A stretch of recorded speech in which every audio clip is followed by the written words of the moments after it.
Hello everyone. First of all good evening to all of you guys. आज की class में मैं आप लोगों के साथ सेमेस्टर 2 का इंटरमीडिएट एमएमई पेपर का सॉल्यूशन करने वाला हूँ। बेसिकली लास्ट ईयर पेपर का जो 2025 में पेपर हुआ था उसका मैं आप लोगों के साथ सॉल्यूशन डिस्कस करने वाला हूँ। मैंने सॉल्यूशन पहले ही बना लिया है सो डैट कि जो वीडियो की लेंथ वो बहुत बड़ी ना हो, क्योंकि मैं पिछले कई बार मतलब हमेशा बच्चों को कहता हूँ कि जब आपका एग्जाम नजदीक हो ना तो ऑन दैट टाइम सबसे इंपॉर्टेंट चीज आपके लिए है वो है टाइम मैनेजमेंट। अगर आप टाइम अच्छे तरीके से मैनेज कर रहे हो, चैनलाइज कर रहे हो, तो आपका रिजल्ट बहुत अच्छा आएगा। क्योंकि पिछले कुछ सालों में मैंने ये अनुभव किया है, कई सारे ऐसे बच्चे जिन्होंने अपने सेमेस्टर में मतलब अपने बेसिकली 6 महीने के सेमेस्टर के दौरान अच्छा परफॉर्मेंस किया एकेडमिक पर, बट उसका एक्सटर्नल एग्जाम में अच्छा मार्क्स नहीं आया। वो बस इसलिए नहीं आया क्योंकि वो लास्ट टाइम के जो महीने, लास्ट का जो एक मंथ होता है उसको वो अच्छे से चैनलाइज नहीं कर पाते, वो इधर उधर में रह जाते हैं। तो एग्जाम के पास का जो एक मंथ होता है ना, एग्जाम से जस्ट पहले वाला एक मंथ, वो बहुत ही इंपॉर्टेंट है। इस चीज को कैसे आप चैनलाइज करते हो, कैसे ऑप्टिमाइज करते हो, वही आपका रिजल्ट डिसाइड करेगा। सो इस टाइम पे ज्यादा टाइम को इधर उधर ना करते हुए अपने अकॉर्डिंग, अपनी प्रेफरेंस के अकॉर्डिंग, अपने एबिलिटी के अकॉर्डिंग आप चीजों को पढ़ो, रिवाइज करो और अपने अकॉर्डिंग आप चीजों को मतलब क्वेश्चन की प्रैक्टिस करो। ठीक है, चलिए। तो ज्यादा टाइम ना लेते हुए, जैसा कि मैंने आपको बता दिया था, मैंने ये क्या कर रहा हूं, मैं ये 2025 का आपका एमएमई टू मतलब इंटरमीडिएट एमएमई का पेपर में डिस्कस करने वाला हूँ। ठीक है। सो मैंने यहाँ पे क्वेश्चंस भी ले रखे हैं एज वेल एज सॉल्यूशंस तो मैंने ऑलरेडी कर रखा है। तो आपको क्वेश्चन भी समझ में आएगा एंड सॉल्यूशन भी समझ में आएगा, बट कंडीशन अप्लाई कि आपको कंसेप्ट आना चाहिए। मैं यहाँ पे कंसेप्ट डिस्कस नहीं करने वाला हूँ, आपको बेसिक जो आपका सिलेबस का कंसेप्ट है वो आपको आना चाहिए। हाँ, लेकिन मैं ये हर एक क्वेश्चन में कौन सा कंसेप्ट लग रहा है, क्या प्रॉपर्टीज यूज हो रही है, ये सब जरूर मैं मेंशन करूंगा। बट वो कंसेप्ट क्या है, कैसे होता है, वो बेसिकली आपको पहले से आना चाहिए। ठीक है, चलिए। सो टोटल 10 क्वेश्चन थे इस पेपर के अंदर में, और हर एक क्वेश्चन का जो वेटेज था वो इक्वल था 10 मार्क्स। तो 10 इंटू में 10 मतलब 100 मार्क्स का क्वेश्चन था, जिसमें कि आपको 90 मार्क्स के क्वेश्चन को अटेम्प्ट करना था। जिसमें कि पहला क्वेश्चन जो है बेसिकली आपका यूनिट नंबर 1 लीनियर अलजेब्रा से आपको दिख रहा होगा। देखते क्वेश्चन नंबर 1 में क्या पूछा गया है।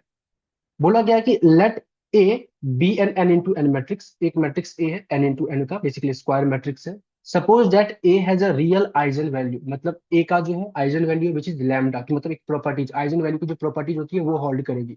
सो बेसिकली आपको आई थिंक प्रॉपर्टीज याद है।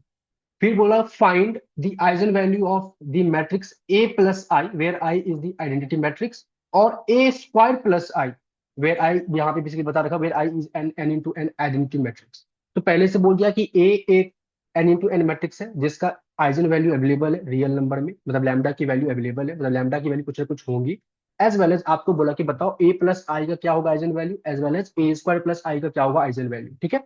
अच्छा, बी पार्ट में क्या क्वेश्चन पूछा गया कि लेट 3 इंटू 3 मैट्रिक्स, मतलब फिर अगेन एक ए मैट्रिक्स है जो कि 3 इंटू 3 ऑर्डर का है, जिसका कि आपको आइजन वैल्यू पहले से दे रखा है। तो इट मीन इस मैट्रिक्स का भी आइजन वैल्यू है, मतलब ये भी बेसिकली रियल आइजन वैल्यू को कंटेन करता है। आपको बोला इज द मैट्रिक्स इन्वर्टिबल, पहले तो पूछा क्या मैट्रिक्स इन्वर्टिबल होगा, फिर बोला कि एक्सप्लेन इफ इन्वर्टिबल तो find the eigen value of A inverse. तो ये आप डायरेक्टली प्रॉपर्टी से भी कर सकते हो, थोड़ा प्रूव भी कर सकते हो। मैं आपको समझाता हूँ कैसे होगा। ठीक है।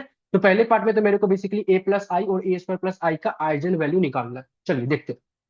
तो मेरे को पता गया कि पहले से जो ए मैट्रिक्स था वो एक आइजन वैल्यू कंटेन करता था, मतलब ए has a real eigen value. तो ये वाली प्रॉपर्टी आपको याद होनी चाहिए, ए एक्स बराबर लैम्डा एक्स, ये बेसिकली होल्ड होती है। सो अगर ए का आइजन वैल्यू है विच इज लैम्डा, तो ए एक्स बराबर लैम्डा एक्स, वेयर लैम्डा आपकी आइजन वैल्यू होती थी, एक्स आपका आइजन वेक्टर होता था, ए आपका बेसिकली मैट्रिक्स होता था। ये आपको पहले से पता होगा, इसमें ए एक्स प्लस ए एक्स बराबर लैम्डा एक्स में क्या सब बेसिकली फैक्टर इंक्लूडेड है। ठीक है। सो अब ये यहाँ पे क्या लिख लिया कि सिंस इस वाले कंडीशन में lambda is the eigen value of A, तो मैंने बोला लेट अस सपोज कि लैम्डा 1 जो है ना वो ए प्लस आई का आइजन वैल्यू होगा। तो मतलब एक ए प्लस आई मैट्रिक्स है, इसका ना लैम्डा 1 आइजन वैल्यू होगा। तो जब लैम्डा आइजन वैल्यू ए का था तो मैंने ये कंडीशन लिखा, तो क्या मैं कह सकता हूं जब lambda 1 eigen value A plus I का होगा तो क्या ये वाली कंडीशन होल्ड होगी, ए प्लस आई इंटू में एक्स बराबर लैम्डा 1 इंटू में X, where X is the eigen vector, lambda 1 is the eigen value और A plus I is the matrix. जब आपके पास मैट्रिक्स ए होता है और उसकी अगर लैम्डा आइजन वैल्यू होती है तो आप इस तरीके से लिखते हो ए एक्स बराबर लैम्डा एक्स। तो सिमिलरली अगर मैं बोलता हूँ कि ए प्लस आई एक मैट्रिक्स है जिसका लैम्डा 1 एक आइजन वैल्यू है, तो मैं इसको इस तरीके से लिख सकता हूँ A plus I into max is equal to lambda 1 into max. अब इसको मैं थोड़ा सॉल्व कर रहा हूँ, मतलब मेरे को लैम्डा 1 की वैल्यू निकालनी है। तो मैंने लिखा यहाँ पे ए इंटू मैक्स मल्टीप्लाई किया तो ए एक्स प्लस में आई एक्स और आप सभी को पता होगा आई एक आइडेंटिटी है जिसके साथ आप किसी को मल्टीप्लाई करोगे तो वो सेम वही चीज आ जाएगा। तो बाद में इसको मैंने यहाँ पे एक्स लिखा directly. So A X plus में I X is equal to lambda one X. फिर ए एक्स बराबर लैम्डा एक्स, ये कैसे लिखा? तो with the help of this equation number one, क्योंकि ए की आइगन वैल्यू लैम्डा अवेलेबल है। सो ए एक्स बराबर लैम्डा एक्स हमें पहले से पता है। आई एक्स बराबर आई एक्स बराबर एक्स मैंने लिखा, एंड लैम्डा वन एक्स को जैसे का तैसे मैंने रहने दिया। फिर यहाँ से मैं एक्स को जब कॉमन लूंगा तो यहाँ पे मेरे पास लैम्डा प्लस वन आ गया है, is equal to lambda one x. तो क्या मैं कह सकता हूँ यहाँ पे एक्स एक्स सेम है?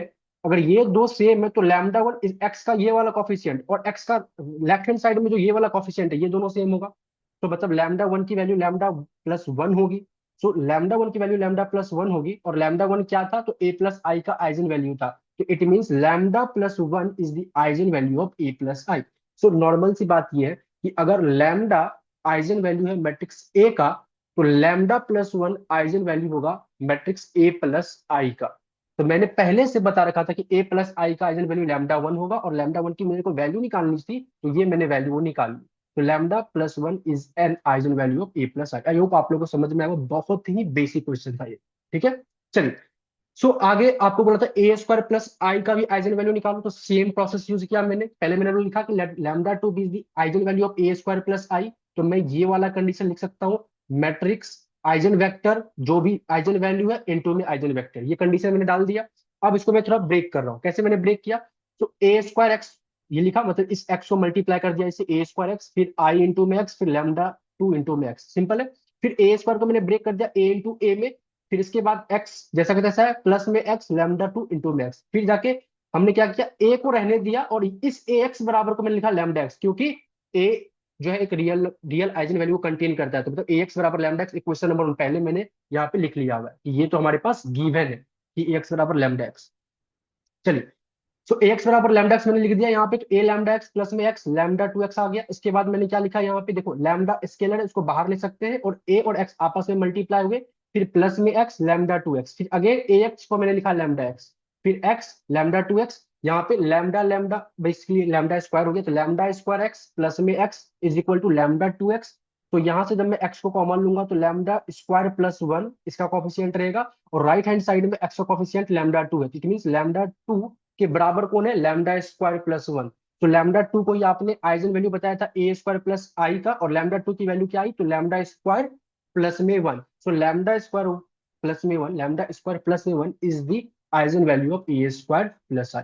सो बहुत ही सिंपल था, 5 मार्क्स के लिए। सिंपली आपको जो आइजन वैल्यू की कंडीशन थी, जो प्रॉपर्टीज थी, उसको यूज करना था, एंड नॉर्मल कैलकुलेशन करके आपको वैल्यू निकालनी थी। This is the solution of first part, basically A part of question one. ठीक है, सो 5 मार्क्स आपको आराम से यहाँ से मिल जाएंगे। क्लियर है? अब जाके सेकेंड क्वेश्चन में क्या बोला गया था कि सबसे पहले तो बोला कि कोई मैट्रिक्स ए है जिसकी आइजन वैल्यू है 2 3 1, मतलब कि एक तरीके से तीन लैम्डा की वैल्यू आएगी। लैम्डा वन बराबर टू, लैम्डा टू बराबर थ्री, एंड लैम्डा थ्री बराबर वन। तो तीन बेसिकली आइजन वैल्यू मैट्रिक्स का आया है। कहता है क्या ये मैट्रिक्स इन्वर्टिबल है? और उसके बाद बोला कि अगर इन्वर्टिबल होगा तो आप ना इस इन्वर्टिबल मैट्रिक्स मतलब जो ए इनवर्स निकलेगा उसका आइजन वैल्यू बताओ। इसकी ना प्रॉपर्टीज होती है जो आप डायरेक्टली प्रॉपर्टीज को यूज करके भी डायरेक्टली आंसर लिख सकते हो। बाकी मैंने थोड़ा प्रॉपर्टीज क्या है उसको मैंने शो किया हुआ है, ध्यान से देखो। सबसे पहले तो आपने अपने क्लास 12 में पढ़ा होगा सबसे पहले, मतलब कि कोई भी मैट्रिक्स इन्वर्टिबल कब होता है। तो मैंने लिखा कि आपको थोड़ा सा रिकॉल मैंने करवाया, आप चाहो तो ये वाला लाइन मेंशन कर सकते हो, मेंशन करोगे तो बेटर रहेगा, मतलब मेंशन कर देना एग्जाम में। बेसिकली क्या लिखा गया है कि a square matrix is invertible if and only if its determinant is non zero. मतलब किसी भी मैट्रिक्स को हम इन्वर्टिबल तब कह सकते हैं जब उसका determinant not equal to zero आए। तो ये तो मेरे को समझ में आ गया। एक प्रॉपर्टी क्या होती है कि किसी भी मैट्रिक्स का जो आइजन वैल्यू होता है उस आइजन वैल्यू के प्रोडक्ट के बराबर ही उस मैट्रिक्स का डिटर्मिनेंट होता है। इस बात को ध्यान रखिएगा। So and the determinant of matrix is equal to the product of its eigenvalue. Clear है?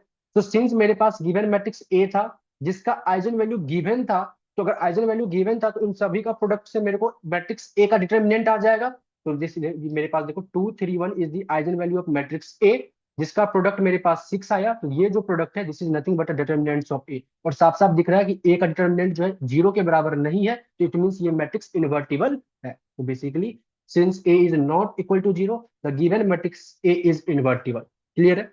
अच्छा, जैसे ही ए इन्वर्टिबल हो गया ना, तो एक प्रॉपर्टी होती है। क्या प्रॉपर्टी है कि अगर मान लेते कोई मैट्रिक्स ए है, अगर इसका आइजन वैल्यू लैम्डा है, तो अगर इसी ए का इनवर्स का आइजन वैल्यू जो होगा ना वो 1/λ होगा। अगर कोई मैट्रिक्स ए है जिसका आइजन वैल्यू लैम्डा है, तो उस मैट्रिक्स का जो इनवर्स होगा उसका आइजन वैल्यू 1/λ होगा। तो ये डायरेक्टली प्रॉपर्टी आप यूज कर सकते हो, लिख कर भी आंसर डाल सकते हो, बट मैंने थोड़ा इसको निकाल कर पहले प्रूफ करा दिया। देखो कैसे। मैंने late us suppose again same, मैंने फर्स्ट पार्ट का जो मतलब क्वेश्चन नंबर 1 के जो पहले पार्ट में कंसेप्ट यूज किया था, मैंने उसी को दोबारा से यूज किया है। देखो कैसे। मैंने लेट अस सपोज कि जो ए इनवर्स होगा ना उसका आइजन वैल्यू होगा λ1, ये मैंने लेट ले लिया। और ए जो मैट्रिक्स था उसका तो बेसिकली आइजन वैल्यू आता है, वो तो मेरे को गिवन ही था। तो अगर ए मेरा आइजन वैल्यू कंटेन करता है तो ये इक्वेशन तो मेरे को पता है कि ये इक्वेशन होल्ड करेगी फॉर मैट्रिक्स ए के लिए, मतलब ए एक्स बराबर लैम्डा एक्स, इसी को सॉल्व करके लैम्डा की वैल्यू आई होगी 2 1 2 3 जो है 2 3 1 बेसिकली, ये वाला 2 3 1 ये वाला। क्लियर है। चलिए। तो मैंने बोला कि मान लेते हैं मेरे पास कोई मैट्रिक्स ए था जिसकी आइजन वैल्यू थी, जो कि मेरे क्वेश्चन में गिवन था, तो मतलब वो ये वाला इक्वेशन होल्ड कर रहा हुआ, this is my given equation. अब मैंने बोला कि मेरे पास जो ए इनवर्स है इसका जो आइजन वैल्यू होगा ना वो λ1 होगा। तो अगर इसका आइजन वैल्यू λ1 होगा तो किसी भी मैट्रिक्स का अगर आइजन वैल्यू मेरे को पता होता है तो मैं इसको इस इक्वेशन में डाल सकता हूँ। अच्छा चलो, मैंने नहीं डाला, मैंने क्या किया नॉर्मली यहाँ पे से उस इक्वेशन में भी डालोगे तो सेम ही चीज आएगा। बाकी मैंने क्या किया देखो, जो मेरे पास गिवन ए मैट्रिक्स है मैंने इसमें बोथ साइड ए इनवर्स से मल्टीप्लाई कर दिया, सो दैट कि मैं कुछ चीजें निकाल सकूं। अच्छा, डाल भी दोगे तो चलो ये देखो, पहले से मैंने शो कर दिया है, नहीं डाला मतलब बाद में मैंने कुछ और किया, बट पहले आप ये डाल सकते हो ना कि अगर λ1 is the eigen value of A inverse, तो A inverse X must be equal to λ1 into में X, where X is the eigen vector, λ1 is the eigen value, A inverse is the matrix. Clear है। चलिए, so it means ये hold करेगा। अब ध्यान से देखो, और ये मेरे पास गिवन है ए एक्स बराबर लैम्डा एक्स, मैंने इसमें बोथ साइड मल्टीप्लाई कर दिया ए इनवर्स से। जब मैं बोथ साइड ए इनवर्स से मल्टीप्लाई कर दूंगा, देखो ये ए इनवर्स इंटू में एक्स आ गया, ए इनवर्स इंटू में लैम्डा एक्स आ गया। अच्छा, ए इनवर्स इंटू में ए क्या आ जाएगा आई, सेम मैट्रिक्स को उसके इनवर्स से मल्टीप्लाई करोगे तो कट पिट के वन बचता है, वन मैट्रिक्स को आइडेंटिटी के फॉर्म में इस तरीके से आई से रिप्रेजेंट करेंगे। So A inverse into A I into में एक्स बराबर, यहां से मैंने लैम्डा कोई स्केलर नंबर ही होता है ना, उसको मैंने बाहर कर दिया और ए इनवर्स इंटू एक्स मैंने रखा। क्लियर। चलिए, सो आई एक्स इंटू में एक्स आ गया, यहां पे मैंने क्या लिखा लैम्डा, और ए इनवर्स एक्स बराबर λ1 एक्स होगा। कैसे, इस ए इनवर्स एक्स बराबर λ1 एक्स, क्योंकि λ1 is the eigen value of A inverse, ये मैंने लिख लिया है पहले से। तो ए इनवर्स एक्स बराबर लैम्डा इंटू एक्स होगा। अगर ऐसा होगा तो यहाँ पे एक्स का कॉफिशियंट 1 है और यहाँ पे एक्स का कॉफिशियंट लैम्डा इंटू में λ1 है। तो अगर मैं दोनों को कंपेयर करूं, left hand side and right hand side को कंपेयर करूं, तो एक्स का जो कॉफिशियंट है वो आपस में इक्वल होंगे, तो लैम्डा इंटू में λ1 must be equal to 1। Clear. और यहां से मेरे पास λ1 की वैल्यू क्या आएगी 1/λ। तो ये मेरे को क्या समझाना चाहता है, ये बेसिकली मेरे को समझाना चाहता है कि it means that if lambda is eigen value of A and अगर ए इन्वर्टिबल है, then the eigen value of A inverse is 1/λ। तो this is the property behind this, जिसका मैंने एक तरीके से आपको प्रूफ भी निकाल दिया। और आप इस प्रॉपर्टी को डायरेक्टली भी एग्जाम में यूज कर सकते हो, और मेनली जब आप कोई भी एंट्रेंस एग्जाम दोगे तो वहां पे तो डायरेक्टली आपको यूज करना ही है। चलिए। सो अगर मेरे को ये समझ में आ गया, जिसका मतलब क्या, ए का जो आइजन वैल्यू था 2 3 1 था, तो ए इनवर्स का आइजन वैल्यू क्या होगा 1/2 1/3 एंड 1/1 1 ही होता है। मतलब कि अगर ए का आइजन वैल्यू लैम्डा था तो ए इनवर्स का 1/λ होगा, तो 1/2 1/3 एंड 1। तो this is the eigen value of A inverse. ये क्वेश्चन नंबर 1 का सेकंड पार्ट था। तो बेसिकली आपका क्वेश्चन नंबर 1 डन हो चुका है, 10 मार्क्स का आपने काम कर लिया है। मुश्किल से मुश्किल 10 मिनट लगते पेपर में आपको ये क्वेश्चन नंबर 1 सॉल्व करने के लिए। चलिए, सो ये यूनिट नंबर 1 से 10 मार्क्स का क्वेश्चन तो हो चुका है। अब आगे देखते हैं। आगे हमारे पास क्वेश्चन नंबर 2 है। सो क्वेश्चन नंबर 2 मेनली ना यूनिट नंबर 2 को भी थोड़ा रिलेट करता है, एज वेल एज थोड़ा बेसिक इकोनॉमिक्स को भी रिलेट करता है। सो मेनली आप इसको यूनिट नंबर 2 से रिलेट करोगे, ठीक है। जैसे जहाँ पे आपने function of more than one variable के बारे में पढ़ा है, क्वेश्चन क्या कहता है वो देखते हैं। पहले पार्ट में बोला 2 के ए के पहले पार्ट में बोला कि a demand function is given by this, तो आपको एक डिमांड फंक्शन दे रखा है, ठीक है, वेयर वाई और पी ये क्या है पॉजिटिव है, P is the price, X is the quantity, Y is the income. So कहने का मतलब ये है कि X क्वांटिटी है, P प्राइस है और Y इनकम है। तो quantity is the function of what, price and income. इस तरीके से आपको एक तरीके से डिमांड फंक्शन दे रखा है, ठीक है। पहले पार्ट में बोला कि is the demand curve is negatively sloped, क्या डिमांड कर्व नेगेटिवली स्लोप्ड है, पहले पार्ट में ये पूछा गया है। दूसरा पार्ट में क्या पूछा गया, is the given commodity is normal goods. और तीसरे पार्ट में आपको बोला गया है कि find the reaction of demand to price as income increases. Demand to price का बेसिकली मतलब ये होता है, जब आप नेगेटिवली स्लोप चेक करोगे तो बेसिकली आप del x by del p निकालना चाहते हो कि प्राइस और क्वांटिटी के बीच में क्या रिलेशन है। और फिर आपको बोला गया कि the reaction of demand to income as price increases, तो प्राइस इंक्रीजेस ये बाद में देखेंगे, बट डिमांड टू इनकम की जब मैं बात करूं, ये बेसिकली आप क्या चेक करना चाहते थे, क्वांटिटी और इनकम के बीच का रिलेशनशिप, जो कि मेरे को क्या बताएगा कि वो गुड एक नॉर्मल गुड्स है या फिर इन्फीरियर है या फिर गिवन है, जो भी है। तो नॉर्मली हम लोग क्या करते हैं, अगर किसी भी गुड्स को नॉर्मल या इन्फीरियर बताना हो तो हम लोग उसके इनकम के करस्पॉन्ड में काम करते हैं। अगर इनकम के बढ़ने पे किसी गुड्स की क्वांटिटी को आप बढ़ाओगे, मतलब if there is a direct relationship between quantity demanded and income, it means that good is normal goods। अब बेसिक डेफिनेशन ऑफ इकोनॉमिक्स जो आपने सेमेस्टर वन में भी पढ़ा होगा, आपने क्लास 11th में भी पढ़ा होगा, तो वो सब आपको यूज करना है। तो मतलब एक तरीके से इकोनॉमिक एप्लीकेशन आपको दिया गया है। ठीक है। तो पहले पार्ट में नेगेटिवली स्लोप चेक करना है, दूसरे पार्ट में कॉमोडिटी नॉर्मल है या नहीं है, और तीसरे पार्ट में जो भी आप इस दो पार्ट में निकालोगे ना, तो उसका मतलब क्रॉस आप चेक कर सकते हो, क्रॉस वेरिएबल पे क्या इसका रिएक्शन आएगा, वो मेरे को देखना है। तो 6 नंबर में पूछा गया क्वेश्चन नंबर 2 का ए पार्ट। और बी पार्ट में तो नॉर्मली आपको बोला गया कि एक फंक्शन दे रखा है, इसका बोला डोमेन बताओ क्या होगा एंड उसको प्लॉट करो, तो दो वो भी करेंगे। चलिए देखते हैं। सो हमारे पास डिमांड फंक्शन गिवन है, क्लियर।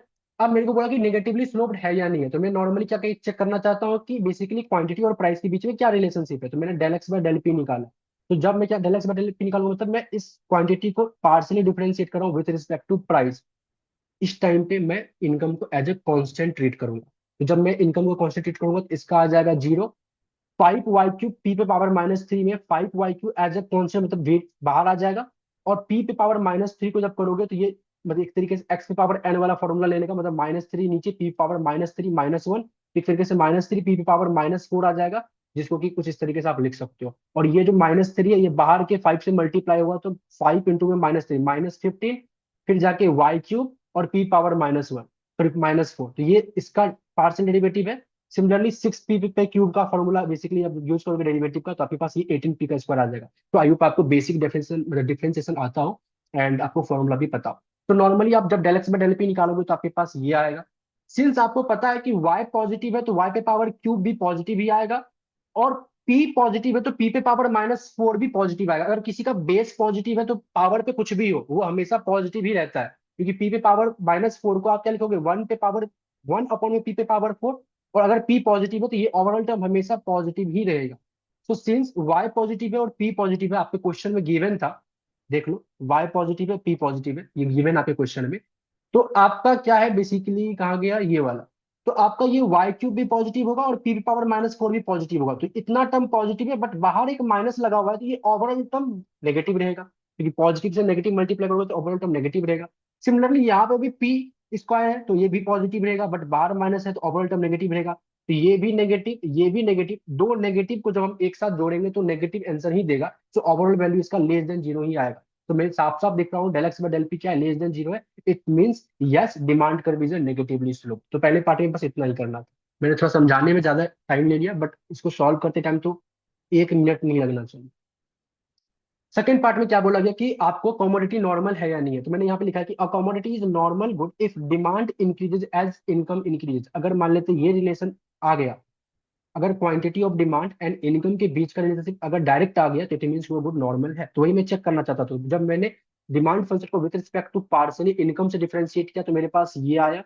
और सिंस मेरे पास y और प्राइस दोनों पॉजिटिव है तो ये टर्म भी पॉजिटिव होगा, ये टर्म भी पॉजिटिव होगा, ओवरऑल टर्म मेरे पास पॉजिटिव आ गया। It means yes the commodity is a normal goods. अब मेरे को क्या पूछा गया तीसरे पार्ट में। तीसरे पार्ट में दो चीजें पूछी गई थी। पहली चीज है क्या कि आप डिमांड टू प्राइस जो आया है ना उसका रिएक्शन बताओ एज इनकम इंक्रीजेज। मतलब जो भी del x by del p आया है, अब इनकम के चेंज होने की वजह से del x by del p कैसे चेंज होगा वो मेरे को बताओ। तो एक तरीके से मेरे को क्या करना पड़ेगा, del x by del p को with respect to income differentiate करना पड़ेगा। तो जब मैंने इसको डिफरेंशिएट किया तो मेरे पास ये टर्म नेगेटिव आ गया। सिंस पी मतलब ये दोनों ये पूरा पूरा पॉजिटिव होगा, बाहर नेगेटिव चलते ये ओवरऑल टर्म नेगेटिव आएगा। तो इट मींस कि यहाँ पे हमें क्या दिख रहा है कि एज इनकम के इंक्रीज होने पे जो डिमांड टू प्राइस का रिएक्शन है वो लेस देन 0 नेगेटिव है। इसका मतलब है कि demand become more sensitive to price.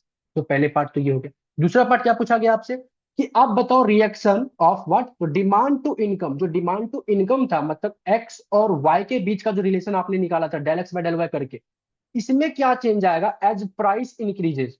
तो मैंने क्या किया, del x by del y को with respect to price differentiate किया तो मेरे पास ये वाला टर्म आया। और मैं क्या देख पा रहा हूँ कि ये भी नेगेटिव है और ये भी नेगेटिव है। तो इसका क्या मतलब है, it mean the positive effect of income on demand, जो बेसिकली ये ध्यान सुनना, ये जो बेसिकली लिखा हुआ है ना, positive effect of income on demand, ये basically del x by del y को बता रहा है कि del x by del y जो आपका पॉजिटिव आया था, जो कि नॉर्मल गुड्स था, तो बेसिकली को डिमांड पे, मतलब क्वांटिटी डिमांड पे इनकम का जो पॉजिटिव इफेक्ट था, वो डिमिनिश करेगा, वो डिक्लाइन करेगा एज प्राइस इंक्रीजेज, मतलब उनका और प्राइस के बीच में इनवर्स रिलेशनशिप रहेगा। सो यही चीज यहाँ पे क्या कर रहा है, शो कर रहा है। तो आई होप आपको ये समझ में आया होगा। तो this is the first part of question number 2, 6 number का था, बहुत ही सिंपल था, बस आपको समझ में आना चाहिए था कि क्वेश्चन पूछ क्या रहा है। अब आते हैं इसके बी पार्ट में। तो बी पार्ट में आपको याद था कि बी पार्ट में हमारे पास एक फंक्शन गिवन था, उसको बोलता डोमेन निकालो, डोमेन को प्लॉट करो। चलो, तो फंक्शन हमारे पास ये गिवन है, √5 - x √y - 2। जिन्होंने भी बेसिकली मेरी क्लासेस देखी है पहली वाली, तो आराम से डोमेन आना चाहिए, तो यूनिट नंबर 2 के क्रॉस में पहली क्लास है। तो मेरे को पता है कि स्क्वायर रूट फंक्शन हमेशा जीरो या जीरो से बड़ा होता है, मतलब स्क्वायर रूट कभी भी नेगेटिव को कंटेन नहीं करता। तो 5 - x मस्ट भी greater than equal to zero, similarly y - 2 भी greater than equal to zero होना चाहिए। तो यहाँ से मेरे पास x के लिए आया कि x less than equal to 5 होना चाहिए और y greater than equal to 2 होना चाहिए। तो दिस फंक्शन का जो डोमेन है, मतलब कि ये जो फंक्शन वेल डिफाइंड होगा, वो कौन से एरिया में होगा, जब x आपका 5 और 5 से छोटा होगा और y आपका 2 और 2 से बड़ा होगा। अब इसी को प्लॉट करना है एक्स वाई प्लेन पे, कहाँ पे ये दिखेगा। तो मैंने क्या किया, पहले तो x इक्वल टू, मतलब पहले तो ये x axis and y axis, एक 2D एक्सिस तैयार कर लिया। फिर जाके एक x इक्वल टू 5 वाला लाइन मैंने ड्रॉ किया, जो कि ग्रीन कलर का आपको दिख रहा होगा। फिर जाके मैंने y इक्वल टू 2 वाला एक लाइन ड्रॉ किया, अगेन ये ग्रीन कलर का दिख रहा है। और मेरे को पता है डोमेन मेरा क्या है कि x मेरा 5 से पीछे होना चाहिए, 5 से पीछे ये सब है, और y मेरा 2 और 2 से ऊपर होना चाहिए, 2 और 2 से ऊपर ये है। तो कॉमन एरिया मेरे पास ये आ जाएगा। तो this is the x y plane के पास में, एक्स वाई प्लेन के अंदर में domain of this given function.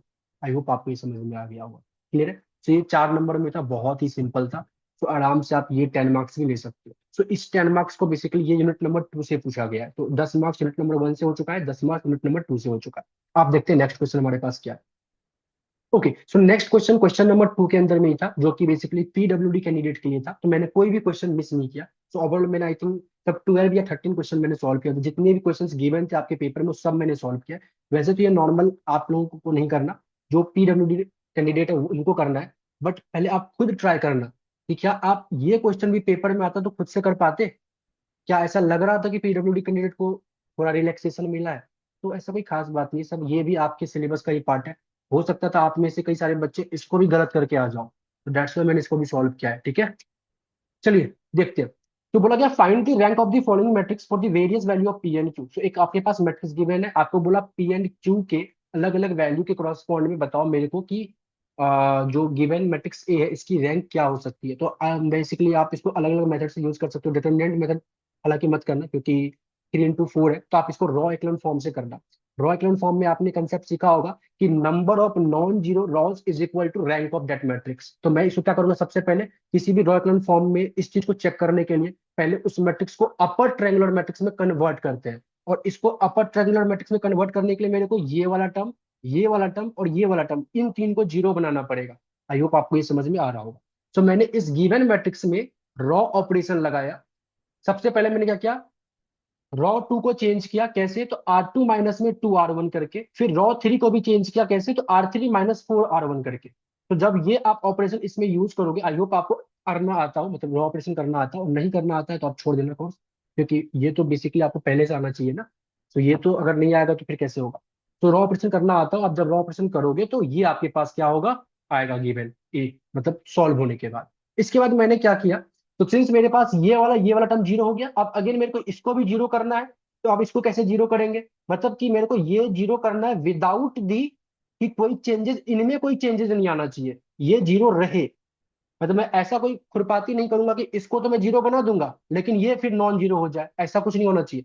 आपको इसको जीरो रखते के साथ साथ में इसको जीरो बनाना है। तो मैंने थोड़ा दिमाग लगाया कि क्या हो सकता है। तो मैंने क्या किया है, रॉ 3 को चेंज किया। कैसे किया चेंज, तो मैंने रॉ 3 में P - 6 को मल्टीप्लाई किया, जिससे कि ये जीरो में कोई इंपैक्ट नहीं पड़ता। और इससे जब P - 6 मल्टीप्लाई होता 10 से, तो ये एक तरीके से मेरे पास क्या आ जाता, तो -10P और प्लस का 60। क्लियर है। और इस चीज को मैंने क्या किया, रॉ 2 के साथ ऐड कर दिया बाय यूजिंग 10 में R2, सो दैट कि ये भी सेम बन जाए क्या, तो 10P माइनस में 60, सो दैट ये दोनों मिलकर एलिमिनेट हो जाए, मतलब जीरो बन जाए। तो मैंने थोड़ा दिमाग लगाते हुए, मेरे को इसको जीरो बनाना था, और ये जीरो बेसिकली इस वाले ऑपरेशन से हो सकता था। तो मैंने P-6 को मल्टीप्लाई किया R3 में और 10 को मल्टीप्लाई किया R2 में। तो देख लो PWD के अंदर में भी जो क्वेश्चन पूछा गया तो यहाँ पे आपको दिमाग लगाना पड़ता। 10 में से 8 बच्चे को तो मतलब टाइम लगता कि सोचने में कि कैसे होगा। चलिए, जब आप ये यूज करोगे तो अब आपका क्या हो जाएगा कि ये भी जीरो, ये भी जीरो, ये भी जीरो, तो इस तरीके से मैट्रिक्स बनेगा और आपके पास अब ये मैट्रिक्स अपर ट्रायंगुलर में कन्वर्ट हो चुका है। अब जैसे ये अपर ट्रायंगुलर में कन्वर्ट हो चुका है तो मेरे को क्या करना है, आप बताना है कि रैंक मैट्रिक्स का क्या हो सकता है। तो मैं क्या कर रहा हूँ, मेरे पास एक तो ये नॉन जीरो रो है ही, दूसरा भी एक नॉन जीरो रो मेरे पास है ही, तीसरा का मैं चेक कर रहा हूँ। अगर तीसरा में मैं इन दोनों में से किसी एक को भी नॉन जीरो बना दूं तो मेरे पास इस गिवन मैट्रिक्स में 3 नॉन जीरो रो आ जाएंगे। और if there is a 3 non zero row then there is a 3 matrix, rank of that matrix basically. तो मैंने क्या किया, इसमें से ये वाला टर्म को लिया, इसको नॉट इक्वल टू जीरो लिखा। सो -2p प्लस में 62 is not equal to zero, तो p is not equal to 31 आया। तो अगर मैं ये बोलता हूं कि p की वैल्यू 31 नहीं है, तो 31 नहीं है तो ये वाला जो वैल्यू होगा ये नॉन जीरो नंबर होगा, मतलब जीरो नहीं होगा, कुछ और नंबर होगा। अगर ये कुछ और नंबर होता है, कुछ भी 2 3 5 कुछ भी होता है, तो ये भले जीरो बन जाए तब भी मेरे पास ये एक नॉन जीरो बन जाएगा, क्योंकि एक भी मेरे पास कोई और एलिमेंट जीरो के अलावा कोई और नंबर होता है तब भी वो नॉन जीरो रो में ही काउंट किया जाएगा। So if p is not equal to 31 then number of non zero row is 3 and rank of a is 3। मतलब मैट्रिक्स का जो रैंक होगा वो 3 होगा। आगे देखते हैं, और भी हो सकता है कुछ पॉसिबल। तो अगर कहता है ये p की वैल्यू 31 हो जाता है, इफ p इज 31, तो फिर ये जीरो बन जाएगा। लेकिन ये फिर कुछ और हो सकता है ना, तो मैंने क्या किया, यहाँ पे p की वैल्यू प्लेस पे 31 पुट किया और सॉल्व करके मैंने q निकाला। और मैंने क्या देखा कि अगर Q की वैल्यू 9/2 हो जाए, मतलब P की वैल्यू 31 हो जाए और Q की वैल्यू 9/2 हो जाए, तो ये भी जीरो बन जाएगा और ये वाला टर्म भी जीरो बन जाएगा। तो अगर ये दोनों के दोनों टर्म जीरो बन जाए तो ये जो तीसरा वाला रॉ था, रॉ 3, ये पूरा कंप्लीट जीरो रॉ बन जाएंगे। तो ऑन द टाइम आपके पास टोटल दो ही नॉन जीरो रॉ बचेंगे और उस टाइम पे जो मैट्रिक्स ए का रैंक होगा वो 2 ही होगा। तो then number of non zero row is 2। ठीक है, अच्छा इसको मैंने कुछ इस तरीके से लिखा है, रैंक ऑफ ए जो है बेसिकली मैट्रिक्स ए का जो रैंक है वो 3 हो सकता है इफ P31 के बराबर ना हो। अच्छा, 3 ये तब भी हो सकता है कि जब P31 के बराबर हो बट Q जो है 9/2 के बराबर ना हो। अगर P31 के बराबर होता है तो ये जीरो बन जाएगा, और Q 9/2 के बराबर नहीं होता है तो ये डेफिनेटली नॉन जीरो नंबर रहेगा, और अगर एक भी नॉन जीरो नंबर रहता है तब भी ये नॉन जीरो रो में काउंट किया जाएगा। तो मैंने इस चीज को ध्यान रखते हुए आंसर लिखा है। तो अगर P31 हो भी जाता है बट Q की वैल्यू अगर 9/2 नहीं हो के कुछ और हो, तब भी मेरे पास 3 नॉन जीरो रो आएंगे और रैंक होगा 3। और अगर P31 हो जाए और Q 9/2 आ जाए तो ऑन द टाइम रैंक क्या होगा, हमारे पास 2 होगा। तो इस तरीके से आप बता सकते हो। तो this is the alternative question for PWD candidate. I hope आपको ये भी समझ में आया हो। अब आगे बढ़ते हैं क्वेश्चन नंबर 3 की ओर। ओके, सो क्वेश्चन नंबर 3 भी आपका यूनिट नंबर 2 के कॉरस्पॉन्ड में पूछा गया है, देखते हैं क्या है। बोला क्वेश्चन नंबर 3 के अंदर में कि सपोज दैट डिमांड फंक्शन एक गिवन दे रखा है प्राइस और r, where p I think price है और आर इंटरेस्ट रेट है, यहाँ पे बेसिकली बता रखा है। तो एक डिमांड दे रखा है आपको फॉर अ सर्टेन कमोडिटी के कॉरस्पॉन्ड में, जो कि किस पे डिपेंड करता है, एक तो प्राइस पे और एक इंटरेस्ट रेट पे। सो नॉर्मली जब डिमांड इंटरेस्ट रेट को लेकर चले तो एक तरीके से इंटरेस्ट रेट यहाँ पे कॉस्ट ऑफ बोरोइंग का बेसिकली आप लेकर चल सकते हो। ठीक है, मतलब इंटरेस्ट रेट एक तरीके से जब आप कोई चीज लेते हो तो मान लेते ईएमआई पे लेते हो, या फिर लेटे सपोज आप कोई मान लेते हैं एसी, कुछ भी मान लेते हैं ईएमआई पे आप परचेज करते हो। अगर रेट ऑफ इंटरेस्ट ज्यादा होता है तो आप उस चीज की डिमांड कम करते हो, रेट ऑफ इंटरेस्ट कम होगा तो उस चीज की डिमांड ज्यादा करोगे। तो एक तरीके से रेट ऑफ इंटरेस्ट को आप as a cost of borrowing treat कर रहे हो। ठीक है, चलिए। सो बोला गया what sign should one expect for the partial derivative of demand with respect to price and rate of interest. तो अगर डिमांड फंक्शन प्राइस और रेट ऑफ इंटरेस्ट का फंक्शन है, डिपेंड करता है इनके ऊपर, तो आप क्या साइन एक्सपेक्ट करते हो, मतलब विंग और इकोनॉमिक्स स्टूडेंट आपको क्या लगता है कि क्या साइन होना चाहिए, क्या कैसा रिलेशन होना चाहिए डिमांड और प्राइस के बीच में and demand of rate of interest के बीच में, पहले तो आपको ये बताना है। फिर बोला कि लेटर सपोज कि सप्लाई जो है वो फंक्शन है प्राइस का एसपी और इक्विलिब्रियम होगा ये। सिंपल सी बात है, डिमांड और सप्लाई को मिलाकर ये हमारे पास इक्विलिब्रियम आता है। तो अगर मान लेते हैं ओनली लिखता कि देयर इज इक्विलिब्रियम कंडीशन और ये मेंशन नहीं होता, तो आपको समझ जाना है कि इक्विलिब्रियम कैसे आता है। इक्विलिब्रियम के पॉइंट पे डिमांड एंड सप्लाई इक्वल होनी चाहिए। चलो, तो कहता है लेटर सपोज सप्लाई फंक्शन ये है और ये रहा इक्विलिब्रियम कंडीशन। तो आप इसको ना क्या करो, इम्प्लिसिटली डिफरेंशिएट करो और क्या निकालो, dp/dr निकालो एंड कमेंट करो इसके ऊपर कि ये इसका साइन क्या होगा। ठीक है, तो सिंपल सी बात है, मेरे को डीपी बाय डी आर निकालना है। अच्छा, डीपी बाय डी आर निकालने से पहले मेरे को इसका मतलब डिमांड फंक्शन का विद रिस्पेक्ट टू प्राइस और आर क्या होना चाहिए, एक्सपेक्टेड साइन, ये बताना है। तो मैंने बोला कि d sorry del d upon में डेल पी, बेसिकली डिमांड का partially differentiate with respect to price, ये लेस देन जीरो होना चाहिए। बिंग एन इकोनॉमिक्स स्टूडेंट, क्यों है बोला? क्योंकि इससे लॉ ऑफ डिमांड फॉलो करेगा। As price of commodity increases the quantity of demand typically decreases. ठीक है।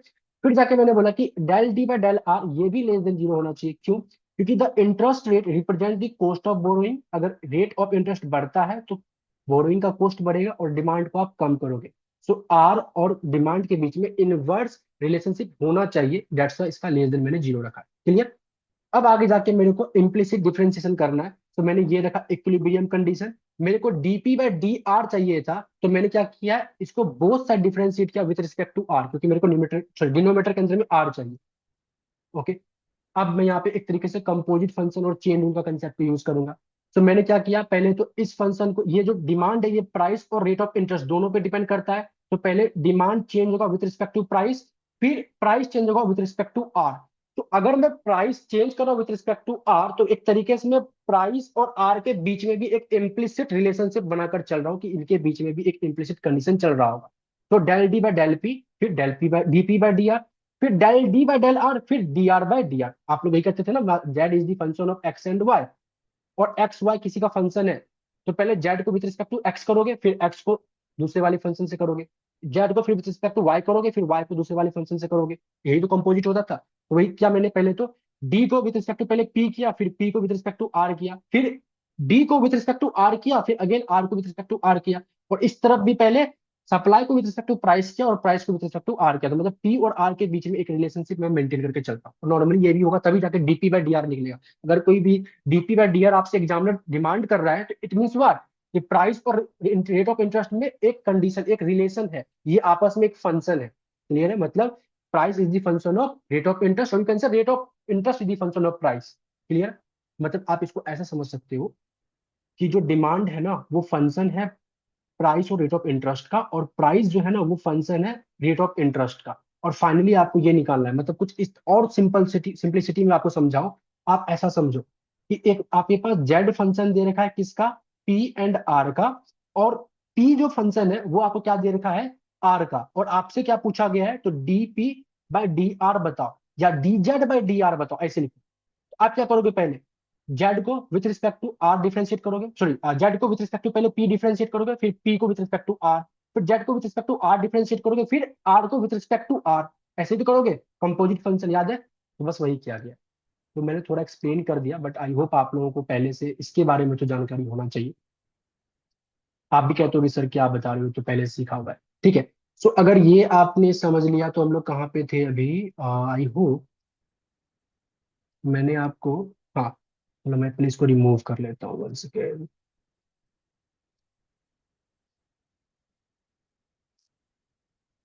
चलिए, सो यहाँ पे ये रिमूव हो चुका है, एंड ठीक है। तो हमारे पास ये आ चुका है again, del d by del p, del p by del r, यहाँ से del d by del r, d r by d r तो चल गया।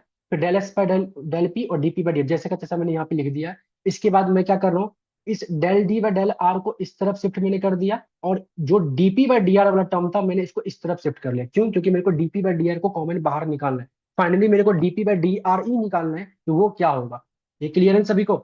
चलिए, तो ये अगर क्लियर हो चुका है, तो मैंने क्या किया, जब डीपी बाय डीआर, यहां से जब मैं डीपी बाय डीआर को कॉमन लूंगा, तो ये अंदर में क्या बचेगा, डेल डी अपॉन में डेल पी माइनस में डेल एस अपॉन में डेल पी। इसको मैंने इस तरफ शिफ्ट कर दिया, तो ये डिनोमिनेटर के अंदर में आ गया, और न्यूमरेटर में मेरे पास ये वाला टर्म है। ठीक है। अच्छा, ऑलरेडी हम लोगों ने जस्ट ये समझ में, मतलब ये अभी जस्ट हम लोगों ने ये बता के आए हुए हैं कि डी और आर, मतलब del d by del r, इसका जो रिलेशन होना चाहिए वो लेस देन होना चाहिए, नेगेटिव होना चाहिए। डी और पी, मतलब del d by del p भी नेगेटिव होना चाहिए। तो मैंने लिखा since del d by del r less than zero है, del d by del p भी लेस देन जीरो है। और आप सभी को पता है सप्लाई और प्राइस के बीच में पॉजिटिव रिलेशन होना चाहिए। There is a direct relationship between supply and price. तो del s by del p should be a positive number. तो ध्यान से देखिए, ऊपर में आपके पास नेगेटिव है। क्लियर? सो ये नेगेटिव और ये नेगेटिव जो ऊपर तो पॉजिटिव बन जाएगा, तो आपका न्यूमरेटर तो पॉजिटिव हो चुका है। लेकिन जब मैं डिनोमीटर की बात करूंगा, तो डिनोमीटर में ये टर्म है नेगेटिव और ये टर्म है पॉजिटिव। बट इसके साथ में लगा हुआ है नेगेटिव, तो ये टर्म नेगेटिव, ये टर्म नेगेटिव, ओवरऑल डिनोमिनेटर आपका नेगेटिव आएगा। सो ओवरऑल डिनोमिनेटर आपका नेगेटिव आ गया और ऊपर वाला टर्म पॉजिटिव है, तो पॉजिटिव अपॉन में नेगेटिव, फाइनल आंसर क्या हो जाएगा, नेगेटिव। सो ओवरऑल टर्म जो डीपी बाई डी आर आएगा वो लेस देन जीरो आएगा। और इसका क्या मतलब है, इसका ये मतलब है कि अगर इंटरेस्ट रेट इंक्रीज करता है, it leads to decrease in the equilibrium price of commodity. अच्छा, इक्विलिब्रियम प्राइस क्यों मैंने यूज किया, क्योंकि आपने इक्विलिब्रियम कंडीशन से ये सब सॉल्व करके आप आ रहे। क्लियर है। अच्छा, इसका बेस, इसके पीछे का एक कंसेप्ट भी है, अगर इंटरेस्ट रेट बढ़ेगा तो आप डिमांड कम करोगे, डिमांड कम करोगे तो एक्सेस सप्लाई होगा मार्केट में, एक्सेस सप्लाई होगा तो फिर प्राइस को फॉल करना पड़ेगा। So if rate of interest increase कर जाए तो आपका क्या होगा, इक्विलिब्रियम प्राइस जो कमोडिटी का वो डिक्रीज करना पड़ेगा। तो this is the I think second part का क्वेश्चन क्या है, सॉरी क्वेश्चन नंबर 3 का पहला पार्ट है ना ये। यस, क्वेश्चन नंबर 3 का पहला पार्ट जो कि 5 नंबर में था, बहुत ही सिंपल था, बस आपको बेसिक इकोनॉमिक्स अच्छे तरीके से आना चाहिए। सो ये समझ में आ गया। जब क्वेश्चन नंबर 3 का बी पार्ट करते हैं। ओके, सो क्वेश्चन नंबर 3 के बी पार्ट के लिए बेसिकली हमें क्या करना है, find the linear approximation of function this. ठीक है, तो आपके पास एक गिवन फंक्शन दे रखा है, आपको 2,1 के क्रॉसपोंड में इसका लीनियर अप्रोक्सीमेशन निकालना है। आप सभी को पता है फॉर्मूला पहले से, एफ ऑफ एक्स वाई का जो लीनियर अप्रोक्सीमेशन होगा वो क्या होगा, एफ ऑफ 2,1 प्लस में f dash of x at 2,1 into में एक्स माइनस एक्स 1 प्लस में f dash of y at 2,1 into में वाई माइनस वाई 1। तो वही यूज करेंगे, पहले सब निकाल लेते हैं। सो गिवन फंक्शन ये था, एफ डैश ऑफ, अच्छा एफ पहले एफ ऑफ 2 1 निकाले तो ये 1/2 आया। मतलब कि इस फंक्शन में मैं एट एक्स के प्लेस पे 2 पुट करूंगा, वाई के प्लेस पे 1 पुट करूंगा, तो मेरे पास ये आ जाएगा। फिर फंक्शन को मैंने पार्शियली डिफरेंशिएट किया विद रिस्पेक्ट टू एक्स, तो मेरे पास ये वाला टर्म आया। इसको मैंने फिर इसके ऊपर बेसिकली एक्स के प्लेस पे 2 और वाई के प्लेस पे 1 पुट किया, तो मेरे पास ये -1/4 आया। फिर मैंने फंक्शन को पार्शियली डिफरेंशिएट किया विद रिस्पेक्ट टू वाई, तो मेरे पास ये आया। और इस पे जब मैंने एट एक्स के प्लेस पे 2 और वाई के प्लेस पे 1 पुट किया, तो मेरे पास ये 1/4 आया। आई होप आपको पार्शियल डेरिवेटिव करने में कोई प्रॉब्लम नहीं हो। चलिए, अब जाके मैंने लीनियर अप्रोक्सीमेशन वाला फॉर्मूला को यूज किया, जो मैंने अभी आपको फॉर्मूला बताया था। सारी वैल्यू मैंने पुट की, इसको मैंने थोड़ा सिंप्लीफाई किया, तो मेरे पास ये नॉर्मली ये वाला आंसर है। तो this is the linear approximation of this given function. 5 number free के थे, तो 10 मार्क्स का क्वेश्चन ये भी, क्वेश्चन नंबर 3 भी हो गया। तो अभी तक में 3 क्वेश्चन किए थे, एक क्वेश्चन था यूनिट नंबर 1 का 10 मार्क्स का, और ये जो 2 क्वेश्चन थे ये थे यूनिट नंबर 2 से, तो मतलब यूनिट नंबर 2 से 20 मार्क्स का क्वेश्चन हो चुका है।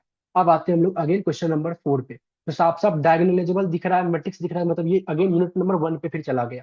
क्लियर है। चलिए, तो क्वेश्चन नंबर 4 का ए पार्ट और बी पार्ट अच्छा पार्ट है, आपको बेसिक नॉलेज आना चाहिए।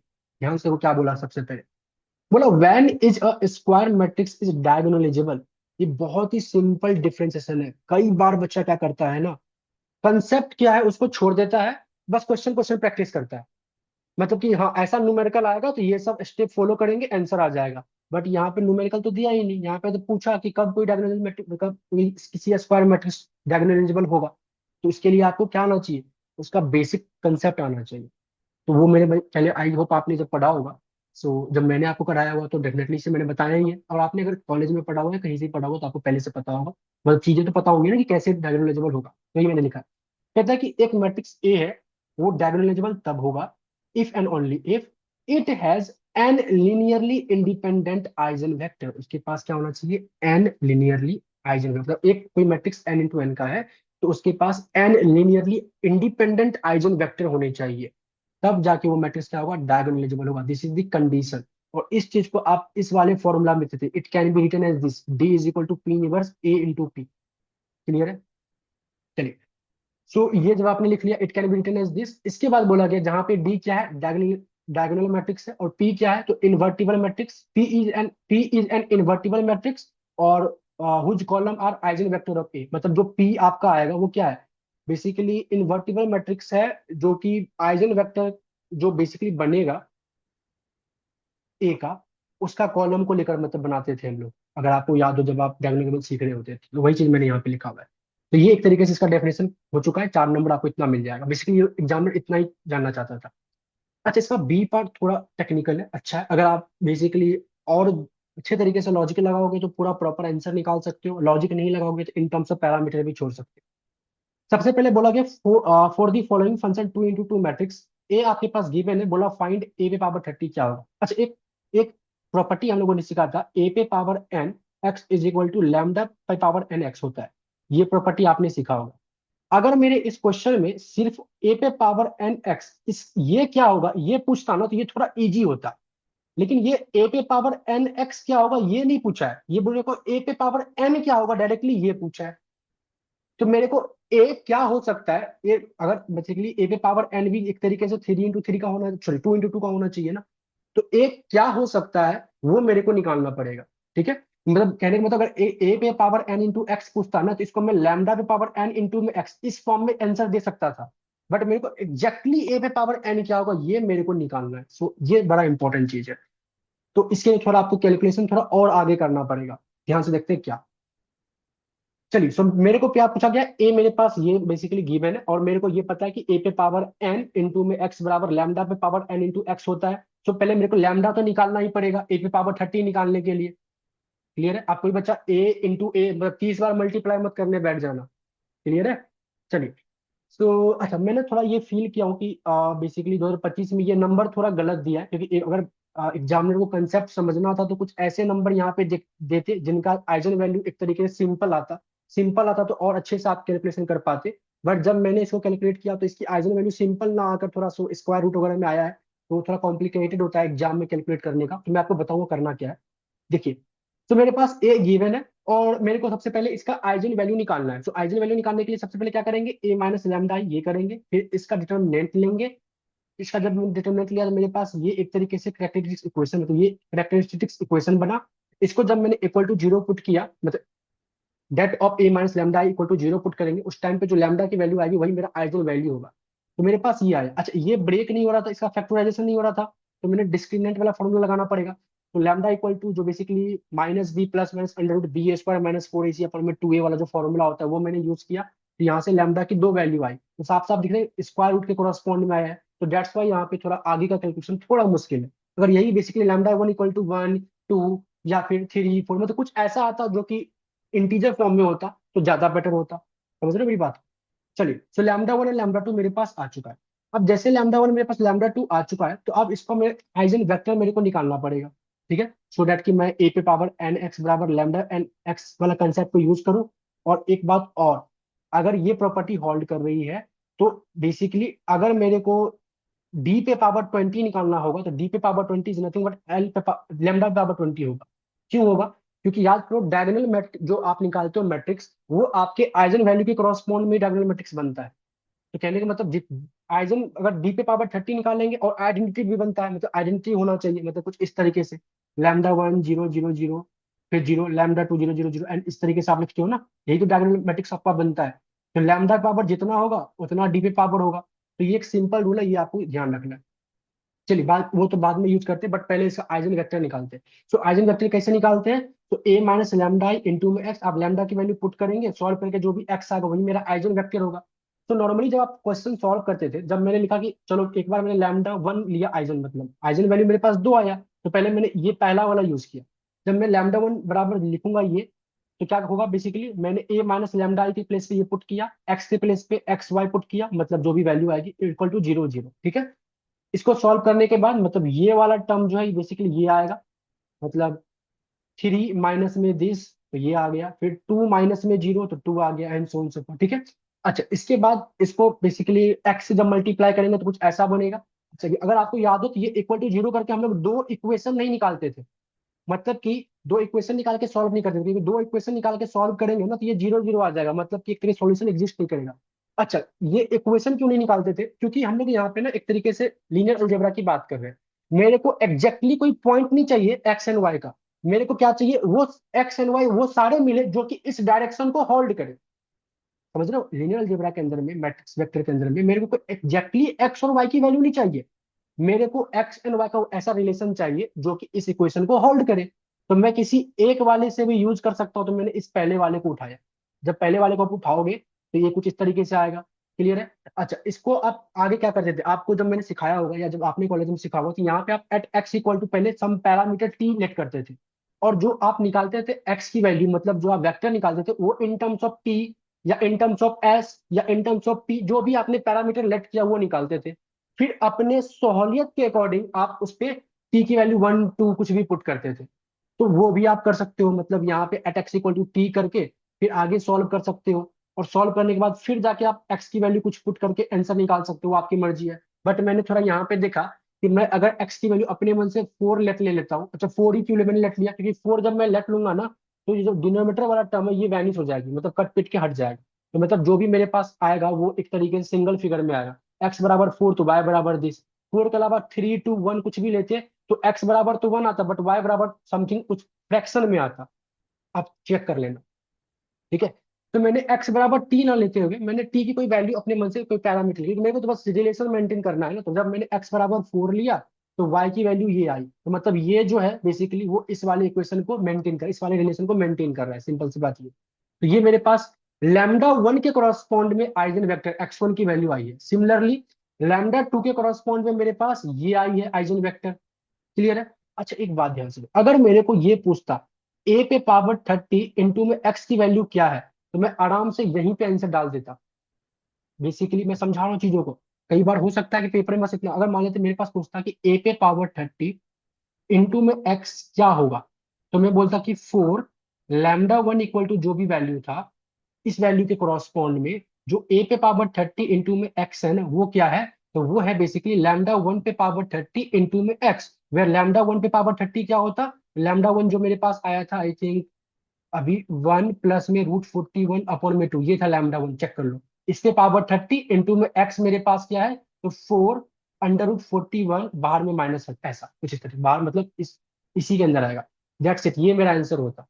लेकिन मेरे को एग्जैक्टली ए पे पावर 30 पूछा गया है, तो मेरे को पूरा प्रॉपर इसको और अच्छे तरीके से सॉल्व करना पड़ेगा। इसलिए मैं समझाता हूँ, अगर पेपर में यहाँ तक आए ए पे पावर 30x बताओ, तो लैम्डा के क्रॉसपॉन्ड में आप डायरेक्टली आंसर यहीं पे आंसर खत्म हो जाता आप। लेकिन पेपर में पूरा ये नहीं आया है, और क्या आया है, तो एग्जैक्टली ए पे पावर 30 निकालना है, तो थोड़ा डायगोनल का भी कंसेप्ट यूज करना पड़ेगा। पहले देखते हैं कैसे। तो फिर लैम्डा 1 के क्रॉसपॉन्ड में मैंने क्या किया है, x1 निकाल लिया, एक वेक्टर निकाल लिया। फिर लैम्डा 2 के कॉरस्पॉन्ड में एक वेक्टर और निकाल लिया, सेम वही प्रोसेस से। आप देखोगे जब आपको आंसर जो बेसिकली ये पीडीएफ है ये मिल जाएगा आप लोगों को।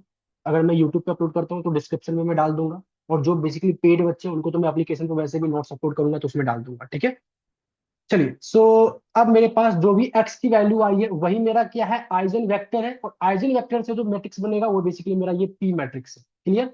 अब जाके डायगोनल, जैसे मैंने आपको बताया था कि अगर d मेरा जो डायगोनल मैट्रिक्स बनता है वो आइजन वैल्यू कॉरस्पॉन्ड में बनता है।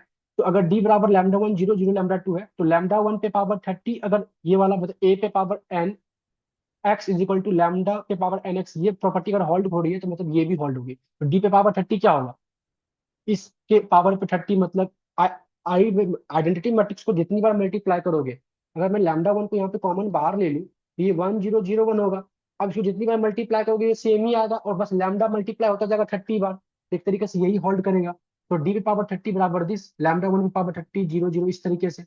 अच्छा पी इनवर्स निकाल, पी तो मेरे पास आ गया, पी इनवर्स कैसे निकलेगा, तो 1 अपॉन में पी, मतलब डिटरमिनेंट ऑफ पी और एडजॉइन ऑफ पी। तो ये जो पी मैट्रिक्स है इसका जब आप डिटरमिनेंट निकालोगे तो वो मेरे पास ये आएगा, और उसी पी का जब एडजॉइन निकालोगे तो ये आएगा। तो आई होप आपको किसी भी मैट्रिक्स का एडजॉइन निकालना और डिटरमिनेंट निकालना ये आपको आता है। तो आपने ये निकाल लिया, और जैसे ये निकालोगे तो डायगोनल के करस्पॉन्ड में भी एक हमारे पास प्रॉपर्टी होता है, ए पे power n x is equal to lambda पे पावर एन एक्स है।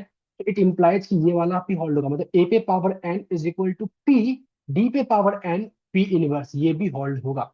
बस डायरेक्टली जब मेरे को ए निकालना हो किसी गिवन, मतलब मेरे को डायरेक्टली ए पे पावर 10 ए पावर 20 ओनली ए पे पावर समथिंग निकालना हो, तो मैं इस वाली कंडीशन को यूज करूंगा, इस वाले प्रॉपर्टीज को यूज करूंगा। और इस वाले के लिए मेरे को पी चाहिए, पी निकल चुका है। डी चाहिए, डी पे पावर एन भी निकल चुका है, और पी इनवर्स भी निकल चुका है। ए पे पावर 30 चाहिए, तो ए पे पावर 30 मतलब पी, डायरेक्टली मैंने पी लिख दिया। डी पे पावर 30 मैंने, ये मेरे पास ये आ गया लैम्डा 1 पे पावर 30 लैम्डा 2 पे पावर 30, और पी इनवर्स मेरे पास ये आ गया। अब इसको आपको आगे नहीं सॉल्व करना, this is your final answer. आपको ज्यादा सॉल्व नहीं करना। अच्छा आप चाहते हैं ना एक चीज और करते, ये तो मैंने मान लो अभी सॉल्व किया, तो 5 मिनट एक्स्ट्रा लेके मैंने कैलकुलेशन किया, पेपर में आता आपको कैलकुलेशन करने की मन नहीं थी, तो क्या पता क्या करते आप इसको सीधा टी के फॉर्म में ही रखते, मतलब पैरामीटर के फॉर्म में रखते। पैरामीटर के फॉर्म में रखते तो आपके पास पी भी पैरामीटर के फॉर्म में आता। पी अगर पैरामीटर के फॉर्म में आता तो आप ये वाला जो फाइनल आंसर है ये भी पैरामीटर के फॉर्म में रखते, मतलब मैंने लिखा in exam you can also leave the answer in terms of parameter.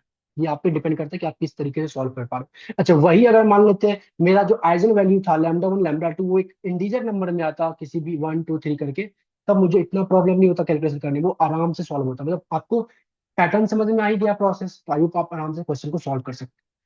तो this is all about the question number 3, question number 4 जो कि 10 मार्क्स का था। अगेन यूनिट नंबर 1 को बेसिकली रिप्रेजेंट कर रहा था। तो टोटल आप अभी तक 40 मार्क्स का क्वेश्चन कर चुके हैं, 20 यूनिट नंबर 1 से, 20 यूनिट नंबर 2 से। अब आते हैं हम क्वेश्चन नंबर 5। देखते हैं क्वेश्चन नंबर 5 में क्या पूछा गया है। ठीक है, देखिए। तो क्वेश्चन नंबर 5 में सिंस मैक्सिमाइजेशन का कंसेप्ट यूज किया गया, तो मैं इसको यूनिट नंबर 3 के कोरस्पॉन्ड में लेके जाऊंगा, क्योंकि मल्टी वेरिएबल ऑप्टिमाइजेशन आप यूनिट नंबर 3 में पढ़ते हो। क्वेश्चन क्या पूछा गया है? बोला गया कि एक मोनोपोलिस्ट है जो कि दो मार्केट में सप्लाई करता है, one at home and other abroad. ठीक है, तो बेसिकली मान लेते हैं मैं वो फर्म का मालिक हूँ, तो मैं अपना सामान यहाँ पे भी बेचता हूँ और किसी बाहर कंट्री में भी बेचता हूँ। यहाँ पे जो मैं बेचता हूँ, तो यहाँ के प्राइस के अकॉर्डिंग डिमांड फंक्शन ये गिवन है। बाहर जो बेचता हूँ, बाहर के प्राइस के अकॉर्डिंग डिमांड फंक्शन ये गिवन है। मतलब आपको बता रखा है where Q1 and Q2 denote the home and foreign sale. तो डिमांड फंक्शन फॉर डोमेस्टिक ये दे रखा है, डिमांड फंक्शन फॉर फॉरेन ये दे रखा है। इसके बाद बोला कि द फर्म टोटल कॉस्ट ये है, तो कॉस्ट आपके पास टोटल इस तरीके से, बेसिकली कॉस्ट में आउटपुट कितना बनेगा उस पर डिपेंड करता है। तो मैं एक ही जगह से प्लान को बेसिकली रन कर रहा हूँ, तो एक ही जगह से जितना मेरे को आउटपुट बनाना है उस पर डिपेंड करता है मेरा कॉस्ट। तो this is my total cost. ठीक है, पहले पार्ट में बोला कि write down the profit expression of the monopoly. सबसे पहले तो प्रॉफिट फंक्शन लिखो। फिर बोला कि फाइंड द ऑप्टिमल आउटपुट, इसका ऑप्टिमल आउटपुट क्या होगा वो बताओ।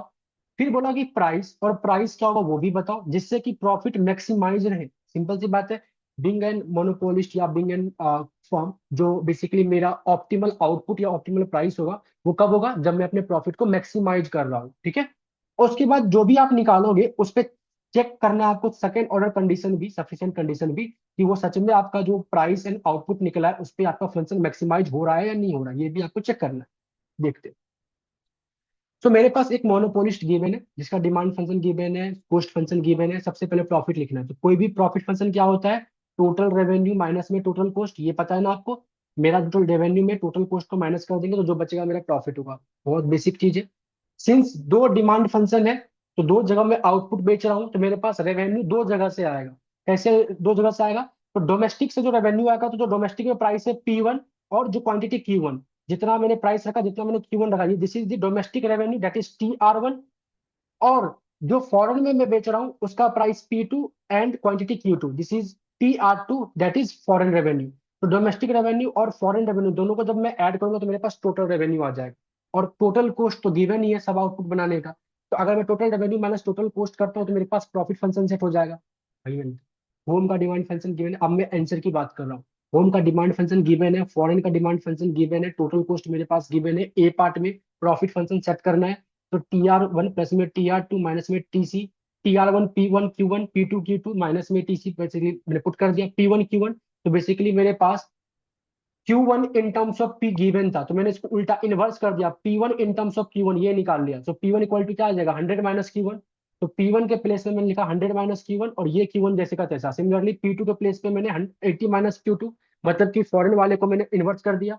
और टोटल कॉस्ट तो दिया ही था, मतलब मैंने पूरा का पूरा ये profit function in terms of output निकाल लिया। कौन कौन से आउटपुट, डोमेस्टिक एंड फॉरेन। और जो पूरा का पूरा इसको जब सिंप्लीफाई किया तो मेरे पास प्रॉफिट फंक्शन कुछ ऐसा आया। तो जो मेरा प्रॉफिट फंक्शन है फर्म का, वो डिपेंड करता है Q1 एंड Q2 पे। तो एक तरीके से function of more than one variable है। और यहाँ पे वेरिएबल क्या है, तो domestic output as well as foreign output. आप इसको फर्स्ट ऑर्डर नेसेसरी कंडीशन। तो आप मल्टी वेरिएबल ऑप्टिमाइजेशन में कैसे मैक्सिमाइज करते हैं आपको पहले से पता है। तो सबसे पहले del pi by del Q1 किए, फिर del pi by del Q2 किए। इसको इक्वल टू जीरो पुट करके मेरे पास ये इक्वेशन आया। और आपको पता है अब इन दोनों इक्वेशन को सॉल्व करके मेरे को एक ऐसा Q1 एंड Q2 की वैल्यू चाहिए जो simultaneously del pi by del Q1 और del pi by del Q2 इन दोनों को जीरो करे। तो मैंने इक्वेशन 1 एंड इक्वेशन 2 को सॉल्व किया, तो मेरे पास ये एक तरीके से Q1 एंड Q2 निकल गया। Where Q1 star is 20, it means कि जो डोमेस्टिक में मैं सामान बेचूंगा वो 20 होगा, और Q2 स्टार इज 10, और फॉरेन में जो बेचूंगा वो 10 होगा। प्राइस निकालो, जब जो बेसिक डिमांड फंक्शन था उसमें मैंने पुट कर दिया Q1 और Q2 की वैल्यू, तो मेरे पास P1 एंड P2 आ चुका है। ठीक है, तो ये एक तरीके से ऑप्टिमल पॉइंट निकल गया। Optimal point where profit maximisation. आप इसको चेक करना है सेकंड ऑर्डर कंडीशन होल्ड हो रही है नहीं हो रही है। तो सेकंड ऑर्डर कंडीशन के लिए याद करो, मैंने आपने को बताया था, मतलब कि एक बेसिकली मैंने सेकंड ऑर्डर डेरिवेटिव के हेल्प से एक quadratic form in two variable निकाल दिया था। और ये quadratic form in two variable कब पॉजिटिव होता है कब नेगेटिव होता है उसका एक मैंने कंडीशन बताया था in terms of a c and a c minus b square के फॉर्म में। और इससे कंडीशन आई थी मैक्सिमा मिनिमा सबकी, ठीक है। तो मैंने क्या किया, सबसे पहले इसको अगेन दोबारा डिफरेंशिएट किया, ठीक है, विथ रिस्पेक्ट टू Q1, मतलब एक तरीके से ये f double dash of x x है जिसको मैं ए मानूंगा। आपने कुछ इसी तरीके से पढ़ा होगा माइट भी, ठीक है। फिर अगर मैं इसको with respect to Q2 differentiate करूंगा, मतलब ये f double dash of x y है जिसको मैं बी मानूंगा। और उसके बाद मैं del pi by del q को with respect to Q2 differentiate करूंगा जिसको मैं f double dash of y y ऐसा कुछ मानूंगा जिसको मैं सी लेट लूंगा। तो मैंने वही किया है। दिस इज -4 है जिसको मैंने ए माना, -2 है जिसको मैंने बी माना, -4 है जिसको मैंने सी माना, ठीक है।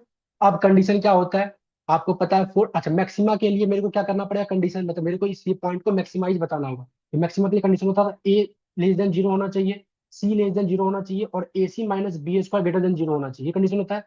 साफ साफ मेरा ए जो है -4 है वो लेस देन जीरो तो है ही, सी मेरा -4 है ये भी लेस देन जीरो है ही, और a c minus b square मेरे को निकालना है। तो ए था -4, सी था -4 और बी था आई थिंक आपका -2।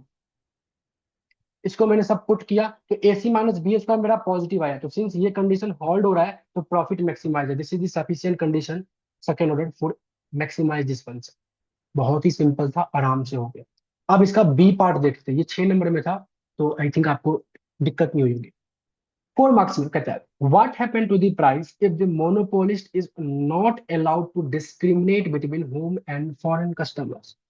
आप बताओ कि प्राइस पे क्या इम्पेक्ट पड़ेगा या प्राइस हम क्या रखें सो डैट कि जो मोनोपोलिस्ट है वो डिस्क्रिमिनेट ना करे किसमें, फॉरेन और होम में। तो डिस्क्रिमिनेट मत ना करे कहने का मतलब क्या है कि सब जगह प्राइस आप सेम रखो, price would be same for foreign country as well as domestic country. तो मतलब P1 P2 ये इक्वल होना चाहिए, मस्ट बी इक्वल टू किसी सिंगल नंबर P की तरह।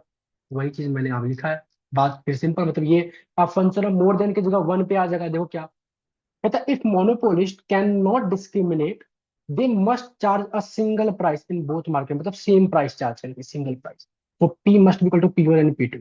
तो आप जब P1 और P2 की जगह पे एक सिंगल P रखोगे तो आपका जो एग्रीगेट डिमांड आएगा दोनों कंट्री का, Q1 प्लस में Q2 is the aggregate demand, ठीक है। इसको P1 के जगह पे, मतलब Q1 बराबर था 100 माइनस P1 और P1 की जगह मैंने P लिख दिया। Q2 बराबर था 80 माइनस P2 तो P2 की जगह पे फिर मैंने P लिख दिया। सॉल्व किया तो मेरे पास ये एग्रीगेट डिमांड आ गया। अब जैसे मेरे पास एग्रीगेट डिमांड आया तो इसको मैं with respect to the P करूंगा तो मेरे पास एग्रीगेट टोटल रेवेन्यू आ जाएगा। टोटल मेरे पास कॉस्ट क्या था, Q1 प्लस में Q2 का स्क्वायर, यही था कॉस्ट। और Q1 प्लस में Q2 को मैंने एग्रीगेट डिमांड माना था तो मैंने ये Q लिया, Q स्क्वायर। अब जाके मेरे पास ये एक तरीके से profit function in terms of Q आ चुका है।